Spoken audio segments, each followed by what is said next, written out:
Di sini kita akan belajar dampak kegiatan dari manusia dalam kehidupan sehari-hari. Kegiatan manusia untuk memenuhi kebutuhannya seringkali menyebabkan kerusakan lingkungan. Manusia memanfaatkan seluruh bagian alam, baik abiotik atau tak hidup maupun biotik atau hidup, secara berlebihan tanpa memikirkan akibatnya.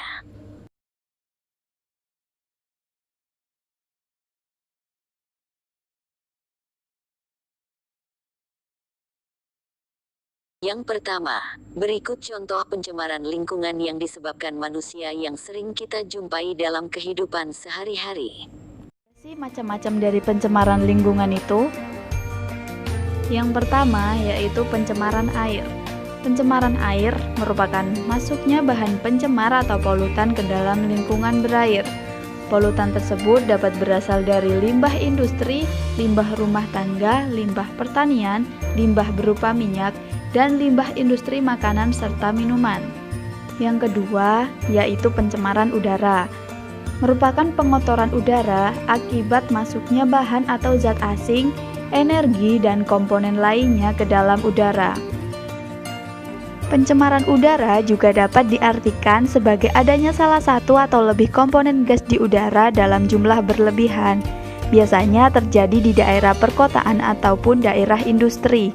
Zat-zat pencemar udara umumnya berupa debu, asap, dan gas buangan hasil pembakaran bahan bakar fosil seperti minyak dan batu bara oleh kendaraan bermotor atau mesin pabrik. Gas-gas tersebut sangat mengancam kesehatan manusia sebab mengandung zat yang berbahaya. Ada beberapa zat polutan di udara yang juga berdampak negatif bagi kehidupan manusia. Senyawa dalam asap dapat menyebabkan mata perih. Bila berlebihan dapat menyebabkan pandangan kabur. Ozon akan menyebabkan iritasi saluran pernafasan dan kecil kemampuan paru-paru melawan infeksi. Karbon dioksida jika terhirup juga akan mengurangi kemampuan darah dalam mengangkat oksigen, sehingga menyebabkan fungsi koordinasi otak menurun. Yang ketiga yaitu pencemaran tanah. Bila ada komponen lain yang masuk ke dalam tanah sehingga mengganggu keseimbangan ekologi tanah, maka terjadilah pencemaran tanah. Pada tanah yang suburlah, proses-proses kehidupan tumbuhan, hewan, serta mikroba tanah berlangsung dengan baik. Sebenarnya, apa sih yang menyebabkan terjadinya pencemaran tanah? Biasanya pencemaran tanah disebabkan oleh limbah industri, hujan asam, limbah rumah tangga, dan tumpukan minyak. Benda-benda yang mencemari tanah pada umumnya berupa kertas, kaleng, plastik, baterai bekas, pestisida, serta senyawa racun dan zat kimia lainnya. Polutan yang dapat diuraikan oleh proses alam disebut biodegradable. Contohnya yaitu kayu, kertas, bahan sisa makanan, dan sampah-sampah dedaunan. Sedangkan polutan yang tidak dapat diuraikan oleh proses alam disebut non-biodegradable. Contohnya gelas, pestisida, residu radioaktif, dan logam toksin. Bahan yang tidak terurai akan tetap berada pada lingkungan hingga ratusan bahkan ribuan tahun dan akan mengganggu ekosistem lingkungan. Nah, berikut ini akan ada video tentang pencemaran lingkungan. Yuk kita tonton sama-sama. Sudah berkenalan dengan Sani, anak laki-laki kecil yang tak tahu betapa penting lingkungan yang sehat untuk masa depannya. Bersama orang tua dan dua adiknya, Sani tinggal di permukiman padat dekat sungai. Sungai yang airnya coklat keruh penuh sampah. Sungai yang menampung kotoran dari limbah rumah tangga. Padahal sungai ini adalah sumber kehidupan di lingkungan rumah Sani. Tak heran, Sani dan adik-adiknya sering sakit. Diare, disentri, penyakit kulit, bahkan hepatitis A. Tidak sedikit biaya yang harus dikeluarkan orang tuanya. Sani yang lesu, tak bersemangat, sulit berprestasi di sekolah. Karena itulah nilai-nilainya tak cukup baik. Ia pun pernah tinggal kelas. Sani yang makin dewasa tumbuh menjadi pribadi yang kurang percaya diri. Situasi ini membuatnya tidak menyadari potensi yang dimiliki. Malang, minimnya prestasi membuatnya sulit mendapatkan pekerjaan. Sani tak menyadari keadaan lingkungannya turut menentukan masa depannya. Karena secara langsung ataupun tidak, sanitasi buruk akan berpengaruh pada kesehatan, ekonomi, kualitas lingkungan, bahkan kualitas hidup. Sani tentu saja tak sendirian. Ada ratusan, bahkan ribuan Sani di Bandung ini. Tapi semua ini tak harus terjadi, karena kita bisa mengubahnya sedari awal. Pemerintah Kota Bandung kini punya sistem water harvesting yang menampung air hujan dan memprosesnya menjadi air bersih. Sistem ini juga membantu kita menabung air tanah. Tak hanya itu, pemerintah Kota Bandung juga membangun septic tank komunal yang menampung limbah rumah tangga. Alhasil, air sungai tentu tak lagi tercemari. Warga Bandung juga bisa berperan serta dengan menerapkan gaya hidup 3R.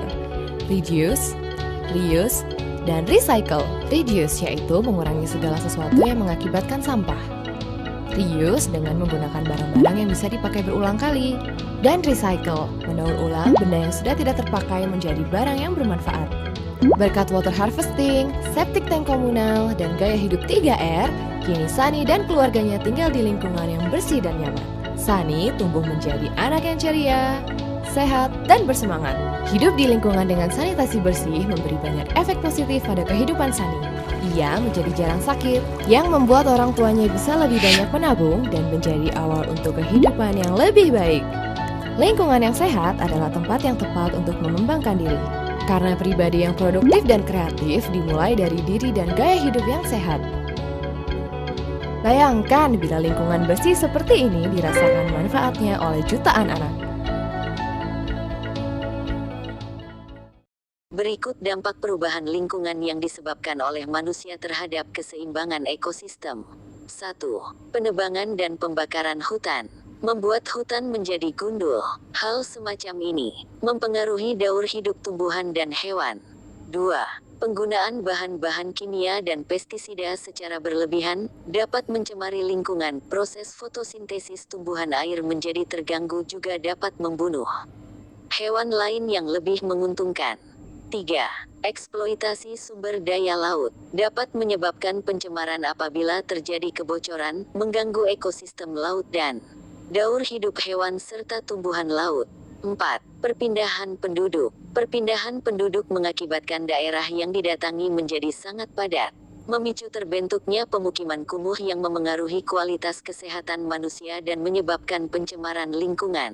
5. Penggunaan kendaraan bermotor. Kendaraan bermotor membutuhkan bahan bakar dalam pembakaran menyebabkan polusi udara karena menghasilkan gas karbon dioksida sehingga bumi menjadi semakin panas. 6. Pemburuan liar. Perburuan tersebut dapat mengakibatkan kelangkaan hewan dan tumbuhan. Jika tidak dihentikan, perburuan liar dapat mengakibatkan kepunahan. 7. Perusakan terumbu karang. Mengakibatkan ikan-ikan kehilangan tempat tinggal. Ekosistem laut dan daur hidup hewan dan laut pun menjadi terganggu.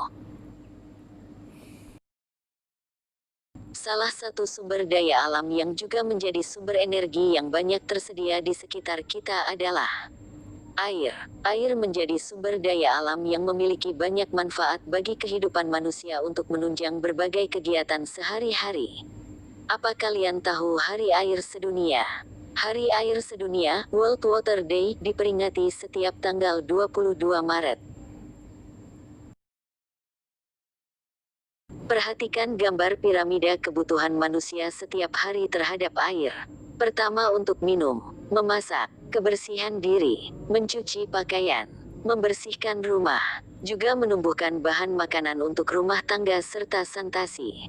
Jadi sumber daya air sangat diperlukan untuk kebutuhan hidup manusia.